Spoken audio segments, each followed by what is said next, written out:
and welcome to another Booktube video from me, Lauren, from Lauren and the Books. How are you all? Are you all having a lovely day? Today I'm going to be doing the Booktube watching tag. Now, I don't think I've been tagged in this by anyone. I think I'm merely just jumping aboard the bandwagon. I've really enjoyed watching people's Booktube watching tags. This is an original tag made by Harriet Rosie. I will link her original video down below. But I've watched Mercedes' video, I've watched Britta Bowler's video, I've watched All the Books' video of their responses to the Booktube watching tag, and I just find it really interesting, and I thought I would do it. And I've done some prep. This never happens. I've done some bloody prep. So it's a selection of questions. I'm worried my leg's gonna hit this. Beep. We didn't really. It's a selection of questions all about people's Booktube watching habits. And I just found them really interesting, and I thought I would do it as well. So here I am doing it. So the first question is, how many channels are you subscribed to? Now, I had a look. My washing machine's still going. I thought it would be finished. Ignore the washing machine. You may not even be able to hear it. This may be pointless. I thought I was subscribed to hundreds and hundreds of people. So I went through and had a bit of a clear out of channels that don't upload anymore, or channels that just don't follow my reading taste and things like that, so that my my subscription feed would be much more tailored to me. And I'm actually subscribed to 84, which isn't that much if you think about it. I feel like a lot of people have said like hundreds and things like that, so I'm subscribed to 84. Now, I would say like 80 of those are Booktube channels. I've got a few vegan or vegetarian channels. There's also some cruelty-free beauty channels in there as well, but the majority of that are Booktube channels, so 84, which isn't that much really.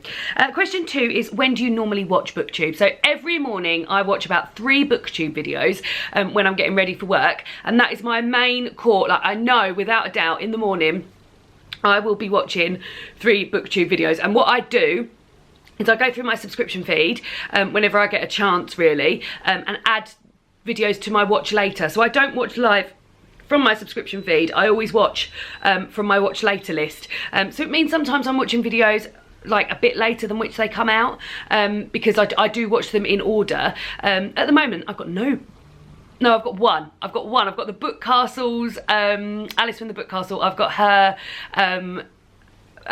April wrap up, the second half, but apart from that there's only one, and that's very rare for me. Normally I have, if it gets to 30, I think, oh, I'm never going to watch all of these, and I have to sort of go through and cull ones, or if I haven't read the book, I think, oh no, well, I won't watch that yet, and things like that. So yeah, and I also watch them occasionally when I'm cooking. I will put my laptop or my iPhone, I've got one of these things on the back of my iPhone now, like a cool kid, which means I can just have a stand wherever I go, so I can just stand my phone up there. It's called a pop socket if anyone's interested. £10, but bloody useful, and also very handy for holding phones and things. So yeah, so I watch it either when I'm getting ready in the morning or when I'm cooking, and occasionally, like if I get in from work, I normally read when I get in from work, in between David getting home, but occasionally I'll watch a video or something like that as well.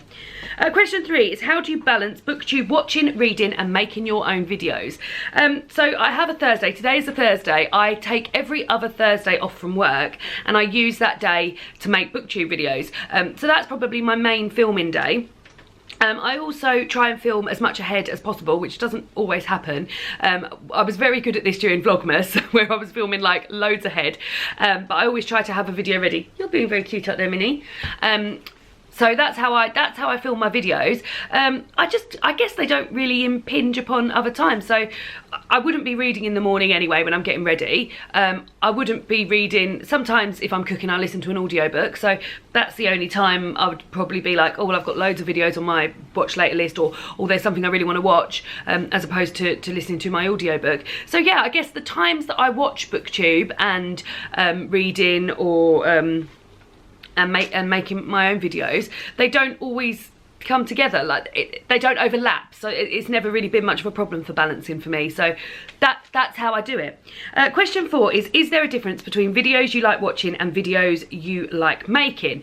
So first of all, Britta Bowler mentioned that she loves watching reading vlogs and she never does them, and I also love watching reading vlogs, and I never do them.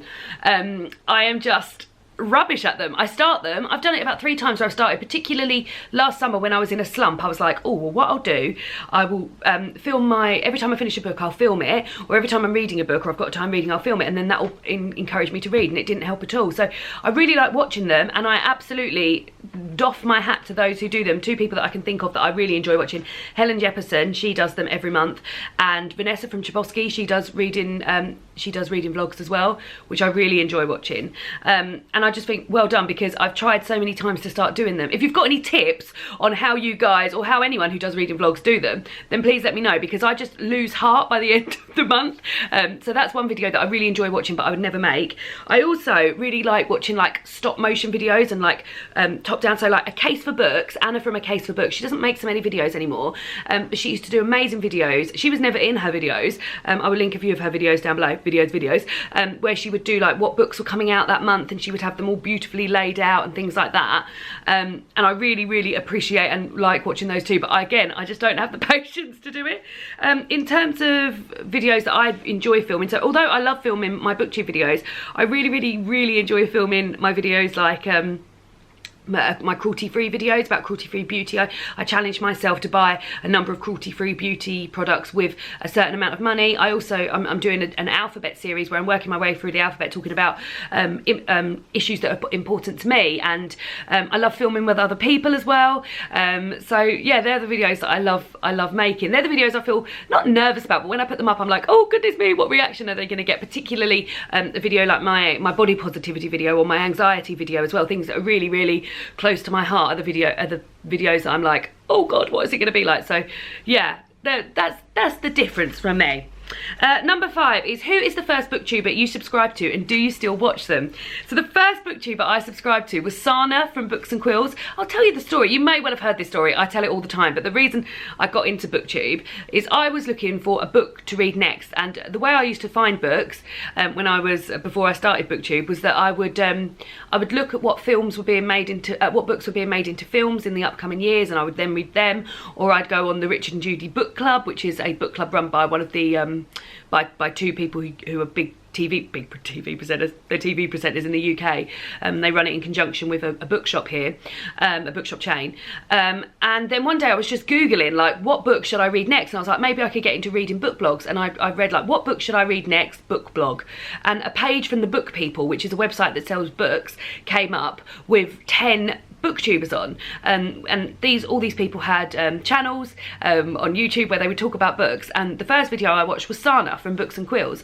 Sanne's been running a booktube channel for many years, and I watched it and I was like, bloody hell, this is amazing. This is what I've been waiting for my whole life. And my second thought was like, I could do this too. And it all happened really quickly. Like, David borrowed a camera from work, we filmed a video. I said it was a book haul, but it wasn't. It was a June TBR. Embarrassing. And yeah, it just all happened really quickly from there. So, and I still watch Sanne now. So as I mentioned earlier, I love watching cruelty-free videos and anything to do with like cruelty-free beauty. Sanne's also got another channel called Dapina Mode that she runs with her friend Marion, where she talks about cruelty-free beauty. Her Instagram is amazing, and she's always got beautiful photos, and she goes on lovely day trips and things like that. And I've met her a few times, and yeah, I still follow her channel, and I still really enjoy her channel. So I will link Sanne's channel down below. Question 6 is, who is a recent booktuber you subscribe to? And one of my most recent booktubers I've subscribed to is a chap called Anthony Andrews. Now, I have mentioned him already on this channel, but he is actually the most recent booktuber I've subscribed to. He is a young lad, I think he's 12, and he reads a lot of middle grade and children's fiction, and I just feel really pleased that it just shows that booktube is for all ages. Like, you can be any age and have a booktube channel and just enjoy yourself. So I'm really pleased that there's people that are much younger than us, it just spans years, doesn't it? So as well as being a new booktuber for me, he's also he's like the youngest person that I think I've ever subscribed to. So well done, Anthony, and keep it up with your channel. You're doing very well. Number 7 is share an old favourite. So I guess if we're going in timelines of the first booktuber I subscribed to was Sanne from Books and Quills, and then off the back of Sanne I also discovered Jean from Jean's Bookish Thoughts. She featured in a video that Sanne and her did, and then I watched her channel, and then this just goes on from her channel. She then did a shout out for Mercedes birthday Bookish haul, which I then watched and subscribed to her, and then from Mercedes' channel I found Jen, and it all just sort of like thing. But my second booktuber I subscribed to was Jean. I love Jean and I love her channel, and we're pals, and that's lovely too. And yeah, I just feel like she's just got a bit of every, like I really like her channel. There's just a bit of everything. So as well as it being like mainly book based, I really like the fact that she does fashion hauls. I really like the fact that she brings in sort of like politics and her thoughts on things that are happening in the world at the moment. She's really into classics. I love her vlogging. She's done she started a vlogging series, and she's promised me there's another video coming up of 24 hours in 2.4 minutes. My camera died, so there might be a slightly different angle. The next question is share a new favourite. So my new favourite is Lindsi from The Wandering Reader. I didn't know anything about Lindsi's channel until I went on a Booktube meetup with her, not last weekend, the weekend before. She's a lovely girl. She's ever so lovely. We're going to do a buddy read of The Great Alone at the beginning of June, which is a book I've been looking forward to reading a lot. Also, Mercedes and I sort of forced her into buying English animals when we were engaged the word, so I hope she enjoys that. But she's got a super fun channel. She's recently done a library haul. I love people who do library hauls. It's something I don't do enough of because I really, really support my local library, and I really enjoy the fact that she does that. And yeah, I really feel like her channel's great, and I will link that down below. The next question is 9. What is one of your Booktube pet peeves? So, one of my Booktube pet peeves is if people don't slate books, which sounds weird. Minnie, you being cute. That's Minnie's tail. That's all you're getting of her, just her bum. But when I watch people's channels and they don't ever say anything bad about books, I'm a bit like, well, you can't enjoy everything. And I understand that some people sometimes wouldn't mention books that they don't enjoy, but I just feel like I like to know if people don't like books, and I feel like you're not being completely honest with a viewer if you don't mention the fact if you don't enjoy a book. So one of my pet peeves is that I like the channels that I watch, I like them to mention if they don't enjoy a book. I'm aware sometimes people don't always finish books. A lot of the books on my channel, if I don't like them, I don't finish them, so therefore they don't get mentioned. But I was thinking about doing a video in June where I talk about the books that I've DNF'd for the first half of the year, just to show you, which will be a super positive video, I'm sure. Ooh, lost my bit of paper. So yeah, so that is so that's one of my pet peeves. The sort of last question almost is, what have you learned from watching other booktubers? So I guess it's just been a bit of a learning curve really, in terms of like I've learned loads and loads of book recommendations and things like that, and how to make videos. I've watched people and think, oh well, I really like that about that video, and let's do that. And like I feel like everything is really like your whole Booktube channel can develop from other people's ideas, and like I remember seeing, like, not that favourites videos are an original thing, but like seeing a favourites video and thinking, oh, I'd like to do a favourites video. Yeah, well, now I do a monthly favourites video, and a currently reading, oh, I'd like to do a currently read. So like I just feel like I've learned so much, and my channel wouldn't be what it is today if it wasn't for all of those booktubers that I've watched in the past. And yeah, I just love Booktube, guys. If you're thinking about doing a Booktube channel, I feel like I say this all the time, but just absolutely do it, because the community's great. The boost you get from making these videos and interacting with other like-minded bookie people is just wonderful, and I just love it. I know that's not the point of the channel, that's not the point of this tag, but just bloody do it. And then the last question is, who do you tag? So what I'm going to do, I'm actually going to tag the people that I've already mentioned in this video. So those are people such as, I mentioned Sanne, who was my first booktuber that I subscribed to, then Jean, who was my second booktuber who I subscribed to, then Lindsi, who is a new favourite, and Anthony, who is the most recent booktuber I've subscribed to. They've all got amazing channels. I'm sure you watch a lot of them already, and I will link them down below if you would like to go and check them out. So that is my Booktuber watching tag. I hope you've enjoyed this. I really enjoyed doing the questions. I don't often do a tag video, so when one comes by that catches my eye, hi, that's when I like to do it. So that's it from me, and I guess I'll see you all again soon for another Booktube video. Goodbye.